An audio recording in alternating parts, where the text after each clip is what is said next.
আপনাদের বলছি, আপনার যে সহযাত্রী আপনার কাছে বা পাশে বসে আছে, যে আপনার সঙ্গে নিত্যযাত্রা করে, অথচ আপনি জানেন সে হয়তো টিকিটও কাটে না, এইখানেই আমরা পূর্ব রেলের তরফ থেকে একটা স্পেশাল ড্রাইভ নিচ্ছি। এই যে সহযাত্রীরা টিকিট কাটছেন না, আপনার সহযাত্রীরা, তাদেরকে একটু বলে রেখে দিন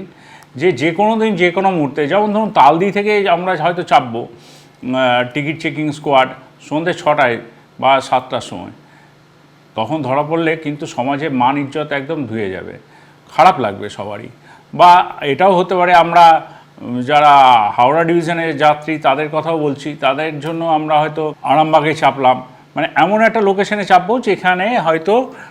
মানে কোনো দিন আশাও করেননি মানুষজন যে আমরা টিকিট চেকিংয়ের জন্য ওই সন্ধ্যাবেলায় 7টা বা 8টার সময় আমরা টিকিট চেকিং করব।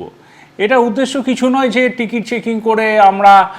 রেলওয়ে প্রচুর লাভ করবে, এটা নয়, কিন্তু যেটা উদ্দেশ্য সেটা হলো যে আপনার সহযাত্রীকে একটু বুঝিয়ে দেওয়া যে মানুষের উপকারের জন্য রেল এই কাউন্টারগুলো করেছে,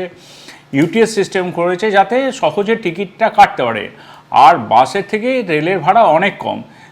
টিকিটটা যদি নিয়ে নেয় হাতে তাহলে তো অনেক সুবিধা, এই সামাজিক অসম্মানটা তো হয় না। যেমন আমরা এটাও ভেবেছি যে ঝাপটার ঢাল বা ওইদিকে কাটোয়া, এরকম ছোট ছোট লোকেশন ধরে আমরা চেপে যাব, চেপে গিয়ে বা ওইদিকে লালগোলায় চেপে যাব, বা ধরুন এখানে কুলটিতে চাপলাম, এরকম করে আমরা বিভিন্ন জায়গায় ছোট ছোট করে আমরা এবার টিকিট চেকিং শুরু করছি পূর্ব রেলের তরফ থেকে।